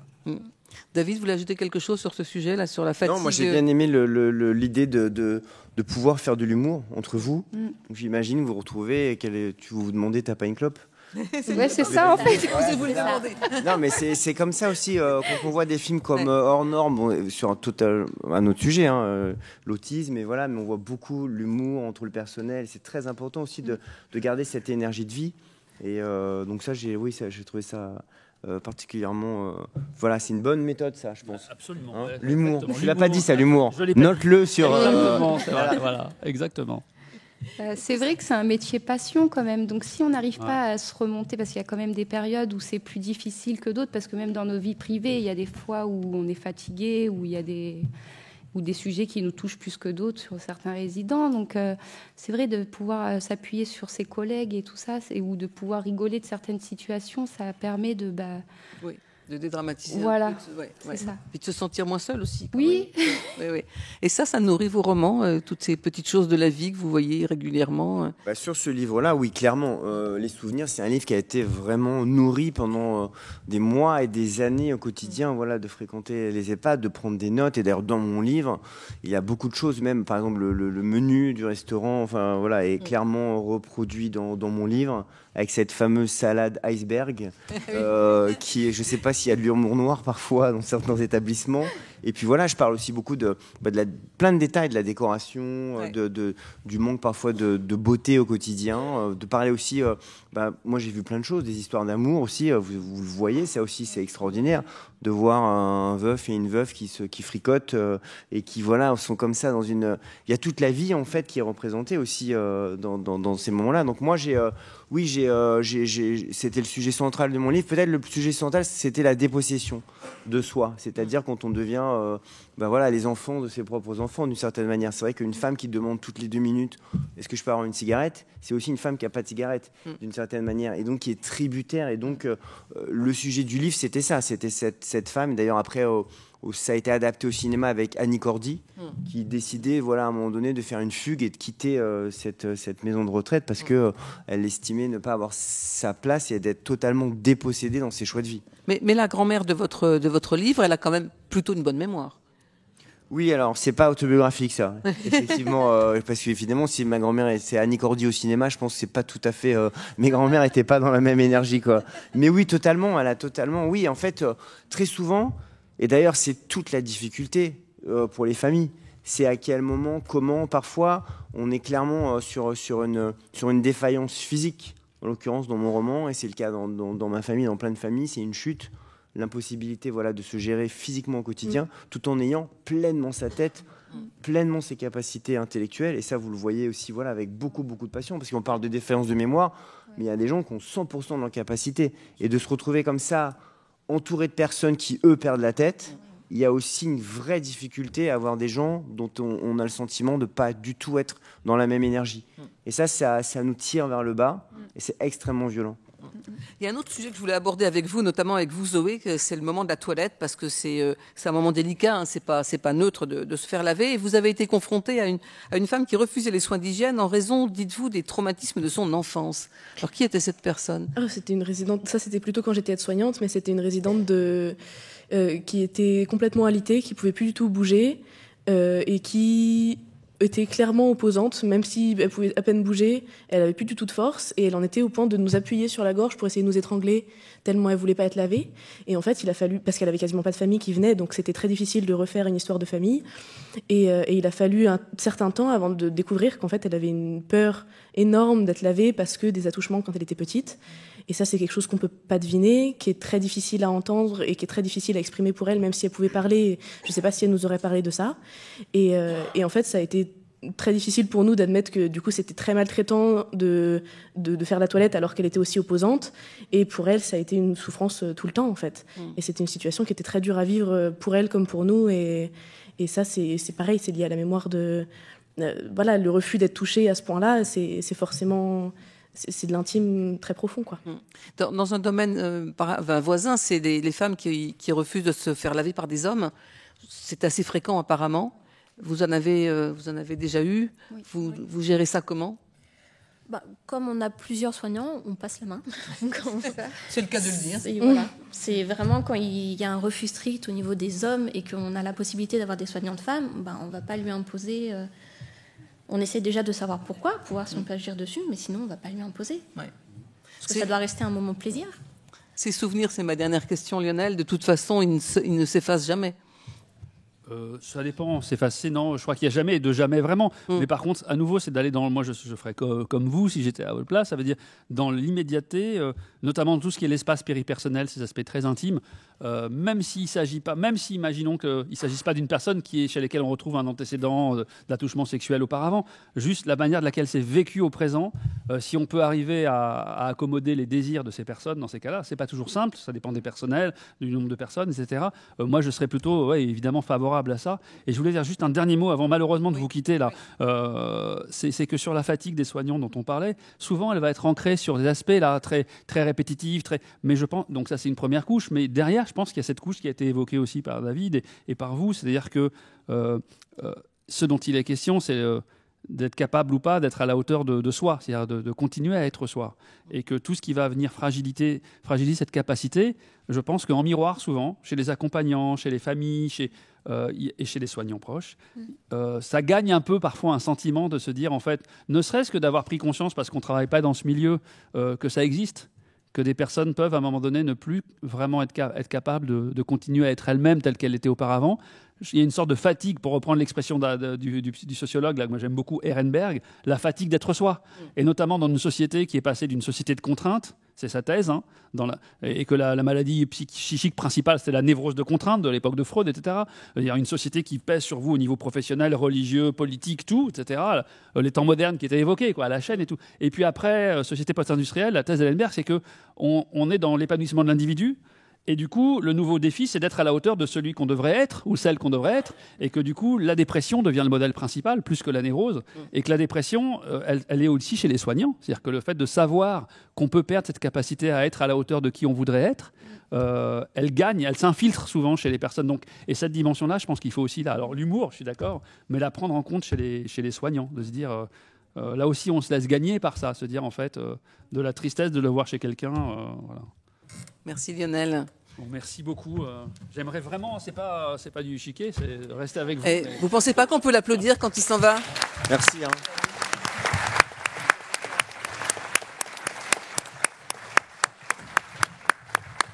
Moi, je voudrais qu'on revienne sur cette histoire de personnes qui refusent la toilette, parce que vous avez dit on a fini par réussir à savoir qu'elle avait eu des problèmes dans son enfance. Excusez cette question un peu directe, mais est-ce que c'est éthique? Est-ce qu'il est nécessaire que vous alliez creuser dans le passé des gens s'ils n'ont pas envie de le verbaliser? Dans un cas comme celui-ci où la personne ne parle plus et on a besoin de comprendre les raisons de son refus, oui. Après, de toute façon, c'est évident qu'on ne va pas forcer à la toilette si ça se passe mal. À ce point-là, c'est évident qu'on ne va pas forcer non plus. On n'a pas besoin d'avoir une histoire de vie pour se rendre compte que la toilette est compliquée et qu'on va éviter d'insister. Et donc, la solution qu'on a pu trouver, c'était surtout d'avoir un autre rapport avec la résidente pour qu'elle se sente plus forcée à la toilette, mais qu'elle se sente accompagnée à la toilette. Et ça passait par passer des bons moments avec elle en dehors de tout soin. Et comme ça, la personne se sentait mieux en notre présence et acceptait un peu plus facilement la toilette. Et ça, effectivement, pas besoin d'avoir l'histoire de vie pour mettre ça en place. C'est surtout bien plus facile de comprendre et de s'adapter une fois qu'on a compris la personne. Nathalie, pour cette histoire de vie et les discussions avec la famille, les proches, ça vous est arrivé d'essayer de temps en temps d'en savoir un petit peu plus sans être trop intrusif? Vous faites comment quand il y a un souci auquel vous êtes confronté et que vous aimeriez quand même comprendre l'origine? En général, alors j'ai peut-être pas la bonne méthode, mais moi j'aime bien être direct, dire voilà, on rencontre des difficultés au niveau de tel soin avec votre mère, votre père. Est-ce que vous avez une idée du pourquoi c'est si compliqué? Qu'est-ce qui se passe d'après vous? Peut-être que vous êtes au courant d'une histoire, d'une information que vous pouvez nous transmettre.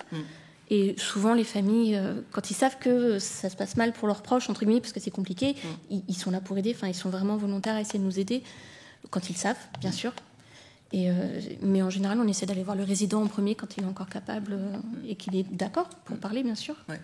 Et quand il vous livre, entre guillemets, un secret, est-ce qu'après, vous en parlez avec la famille? Vous fonctionnez comment? Alors, encore une fois, en tant que psychologue, je suis tenue au secret de mes entretiens. Donc, quand je pense que l'information est importante et qu'elle mérite d'être diffusée pour aider les proches à comprendre ou les soignants à comprendre, je demande au résident. Je lui dis, pour moi, c'est important pour telle raison. Est-ce que vous êtes d'accord pour que j'en parle? Et en général, la réponse est Majoritairement, ils me disent oui. J'ai eu quelques noms, mais c'est plutôt rare en général. des situations familiales un peu conflictuelles, peut-être. Ouais, c'est ça. Et les quelques noms, tant pis. J'essaierai de trouver une solution autre sans expliquer ce qu'il en est exactement auprès des proches ou autres, mais je préfère respecter leurs paroles. Dans votre livre... Moi, je voulais juste demander, parce que c'est vrai que là, on parle d'un cas qui est quand même des discussions, mais on dit très souvent, moi je vois à l'école, beaucoup de professeurs se plaignent du comportement des parents. Dans les hôpitaux aussi, parfois des patients, des proches des patients. Et j'imagine que vous êtes aussi forcément en lien avec des familles difficiles, agressives, parfois violentes. Et là, j'imagine, surtout sur des sujets aussi douloureux que la fin de vie des parents. Donc ça, je trouve que c'est comment vous réagissez, parce que là, vous parlez d'un exemple de dialogue. Quand ça se passe bien. Voilà. J'ai le sentiment que très souvent, ça peut être aussi des situations bien plus difficiles. Alors, comment on peut gérer ça? Je ne sais plus dans quelle étude j'avais lu ça, mais il disait qu'en moyenne, il y avait genre 10% des familles qui étaient entre guillemets problématiques, ou en tout cas qui étaient compliquées. C'est énorme quand même. Ça fait quand même beaucoup dans un établissement, effectivement. Et souvent, ces familles-là, si elles sont compliquées, c'est parce qu'elles sont très angoissées, principalement. Donc le but, ça va être d'essayer de les rassurer et en prenant de l'avance sur ce qui pourrait les angoisser. Par exemple, on va le manque de communication. S'ils ont l'impression qu'on leur parle pas assez, qu'on leur cache des choses, tout de suite ils vont s'imaginer c'est parce qu'on fait de la maltraitance.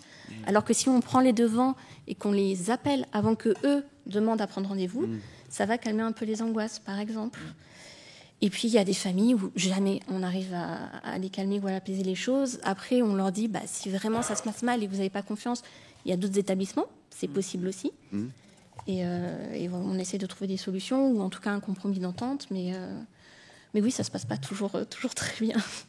Et c'est souvent c'est ce qu'on dit à ces familles-là, c'est que ceux qui sont très angoissés et très présentes, ils sont presque plus fatigants pour les soignants que les résidents eux-mêmes. En général, ça se passe bien avec leurs proches, et la famille est extrêmement omniprésente, extrêmement angoissée, et épuise plus les équipes que le reste. Ça, c'est quelque chose, en tant que famille, pour le coup, on comprend très bien à la fois moi j'ai un peu la double casquette, donc je sers un peu d'intermédiaire entre les deux, mais c'est vrai que les inquiétudes viennent très vite parce qu'en fait, il suffit de constater 2 fois qu'il y a un problème pour se dire que finalement, il y a tout le temps un problème et qu'il suffit qu'on soit absent pour que ça déraille. Et en même temps, en tant que professionnel, c'est évident qu'on prend très soin de nos résidents. Enfin, le lien qui nous unit à nos résidents, il est énorme parce qu'en fait, on passe le plus clair de notre temps avec eux et que c'est une relation de confiance qui est immense.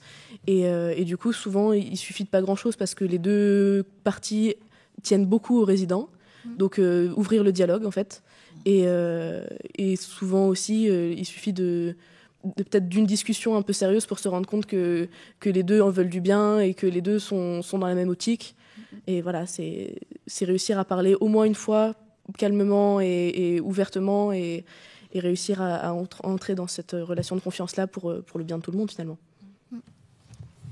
Dans la grand-mère de votre livre, finalement, elle parle plus avec son petit-fils qu'avec son fils. Hein. Est-ce que c'est lui l'intermédiaire? Clairement, oui. Oui, il pourrait aussi, lui, être en maison de repos. Elle l'a usé. Tout à l'heure, je parlais de la salade iceberg, mais c'est vrai que partout, il y a des détails. Dans ce livre-là, effectivement, la mère fait une dépression. Elle était professeure. Et il y a des cliniques de la MGEN pour les professeurs en dépression. Et sachez qu'à Paris, ces cliniques-là s'appellent clinique Camille Claudel et clinique Vincent Van Gogh. Oui, j'ai vu ça.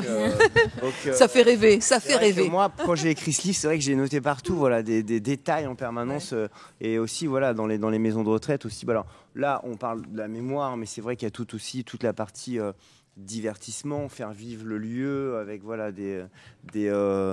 des films, des concerts. Et c'est vrai que moi, je trouvais que il y a aussi toute une énergie comme ça qui est assez difficile à faire vivre, faire venir la vie dans le quotidien, parce que là on a parlé plutôt des soins, de l'accompagnement psychologique, mais il y a toute la partie divertissement. Moi j'avais une question un peu étrange, c'est que quand j'ai les souvenirs de mes grands-mères, elles n'avaient pas de téléphone portable, et je me demandais si finalement maintenant les patients qui vieillissent avec les nouvelles technologies ont des téléphones portables, ont accès à l'extérieur, Comment est-ce qu'il y a une modification si voilà. Oui. Alors ça, oui. c'est ça qui ça m'intéressait s'il y a une modification voilà Ça, du rapport au quotidien. J'ai pu constater une modification effectivement. On commence à avoir des personnes quand ils rentrent en EHPAD qui demandent immédiatement s'il y a une connexion internet parce qu'ils veulent venir avec leur ordinateur, ils ont leur réseau, ils ont leur jeu en ligne. Il faut absolument qu'ils aient la connexion. On en a beaucoup aussi qui ont des téléphones portables, effectivement, ça se répand beaucoup. Est-ce que ça les isole ou est-ce qu'ils participent de la même façon à toutes les activités qui sont organisées ou est-ce que, comme on le dit beaucoup pour les jeunes, ça isole le portable? Ça dépend de chacun, je pense. Il y en a qui aiment bien rester dans leur chambre à faire leur jeu sur leur tablette. Et il y en a qui continuent à participer avec tout le monde. Mais le soir, avant de se coucher, j'aime bien lire un petit truc ou donc, sur une liseuse ou autre.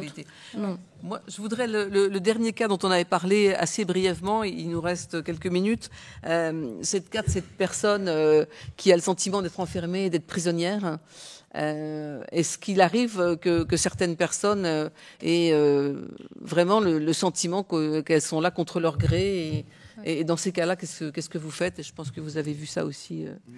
Donc, comment vous fonctionnez? C'est fréquent? Moi, j'ai l'impression que c'est énormément de résidents qui sont pas là de leur propre chef parce qu'il suffit d'une chute chez soi pour que les médecins refusent qu'il rentre chez eux, etc. Et après, c'est... Enfin, ouais, moi, mon grand-père, c'est le cas, et il y a vraiment ça à la fois, il souhaite être ailleurs tout le temps, il aimerait vraiment beaucoup partir, et il a fallu vraiment longtemps avant qu'il commence à admettre que ça allait être compliqué et que ça allait pas être possible. Et en même temps, il est très grateful, remerciant du personnel qui est autour de lui. Il est très touché de la quantité de présence qu'il y a autour de lui, de la charge de travail que ça représente de s'occuper de lui, tout ça. Il est très touché par tout ça. Mais ça n'empêche pas que dans le fond, il souhaiterait être ailleurs. Et dans sa tête, son chez lui, c'est toujours là où il était avant? C'est un autre chez lui maintenant. On en est au 3e ou 4e appartement qu'il voit et qu'il imagine et qu'il dessine dans sa tête. Et il ne peut plus le dessiner parce qu'il a Parkinson. Mais voilà, il nous a demandé encore il n'y a pas longtemps du papier et des stylos pour pouvoir dessiner le plan de son prochain appartement. Oui. Et c'est toujours pas possible. Mais il continue d'espérer et il continue de s'envisager ailleurs, oui. C'est vrai qu'ils n'arrivent pas à se dire qu'ils sont chez eux dans la maison. Hein. C'est pas ils reconnaissent pas les lieux comme un habitat, malgré qu'ils sont habitants de la maison de retraite, quoi. Et moi, j'essaye de leur faire comprendre que c'est peut-être mieux pour eux et pour leur famille aussi qu'ils soient avec nous, pour leur bien-être, leur santé et aussi la santé de leur famille au final. Ça, c'est sûr. Qui, eux, s'inquiètent de savoir qu'ils sont seuls chez eux, qu'ils risquent de tomber, qu'ils risquent de... Et c'est vrai qu'ils le comprennent, mais ils ne l'acceptent pas. C'est difficile, Nathalie, aussi, quand les familles viennent vous voir en disant il a le sentiment d'être en prison, qu'est-ce que vous pouvez faire? Parce qu'il y a sans doute aussi des patients, et là je parle peut-être plus des gens qui ont la maladie d'Alzheimer et qui sont effectivement privés de liberté. Oui, bien sûr. Il y en a effectivement qui sont privés de liberté. Il y en a on considère en tout cas qu'ils se mettent en danger s'ils sortent, par exemple, parce qu'ils ont un équilibre précaire, ils n'ont plus d'orientation. Donc s'ils sortent, comment ils vont retrouver les pattes pour revenir, par exemple. C'est tombé sur toi. Et voilà. Mauvaise pioche. Donc, je trouve que Eva, ce qu'elle disait, essayer de faire comprendre, voilà, qu'il y aura toujours leur chez eux, bien sûr, mais pourquoi ils sont là. La plupart du temps, ils peuvent comprendre. Comprendre, oui, mais pas admettre. Pas admettre, voilà, non. Ça, il y aura toujours. Parce que c'est vrai que ceux qui viennent volontairement sont quand même assez rares. C'est pas la majorité des résidents qui viennent volontairement. D'ailleurs, il y avait le titre de ce livre formidable qui est Tu verras, tu seras bien. Vous savez, le truc, la phrase qu'on prononce tous en se disant que, de toute façon, oui. C'est mieux que, mais David, le mot de la fin sur ce grand sujet. Non, là, ce qui me touchait, c'est vrai que parfois aussi, dans la privation, il y a la privation aussi de pouvoir donner. C'est-à-dire que souvent, on n'a pas la possibilité. Enfin, moi, quand j'allais chez mes grands-mères, elles me donnaient des trucs à manger ou des choses comme ça. Et c'est vrai que là, elles ne pouvaient plus le faire. Et donc, moi, je sais que ma grand-mère, par exemple, elle piquait tous les sucres de tous les yaourts. Et qu'à chaque fois que j'allais la voir, elle me disait tiens, voilà, je te donne 10 sachets de sucre ou 15 sachets de sucre. Et je me suis dit, la privation aussi, voilà, c'est ne plus pouvoir donner, ne plus être en possession de partager. Et ça, moi, j'avais les larmes aux yeux. À chaque fois, elle me donnait ça comme si c'était la seule chose qu'elle pouvait me donner. Et je trouvais ça assez bouleversant parce que ça, les gens qui sont privés de cette liberté-là aussi, c'est d'être privé de pouvoir, de pouvoir être des cadeaux, c'est avoir des exactement c'est du relationnel pur. Hein. Après, c'est vrai qu'à l'EHPAD, notre EHPAD en tout cas est assez excentré par rapport à la ville, donc ils peuvent pas y aller d'eux-mêmes parce que vraiment à pied ou en transport, il n'y a pas de transport qui y vont. Mais par contre, on a mis en place nous du personnel qui a une liste d'attente, qui veut aller faire des courses, qui veut aller faire des achats, qui veut aller boire le petit café au tabac en centre-ville. Donc ils peuvent sortir au tabac. Ah, je vois bien, vous les ramenez au tabac. Le petit café, la petite pause pour faire le PMU et tout, il y en a qui sont très attachés, donc c'est une habitude qu'ils gardent. Oui. Et c'est vrai qu'on a mis ça en place et on a des résidents effectivement qui vont acheter des choses pour après, quand les petits-enfants vont venir, donner à leurs petits-enfants qui viennent. Et on a aussi un résident qui a sa voiture et qui peut encore sortir. Oui, un peu moins maintenant, mais... Si. Ouais, qui sort, qui fait ses achats lui-même. C'est ça, ouais. Un immense merci pour ces témoignages, un immense merci David. Merci à vous. Bravo.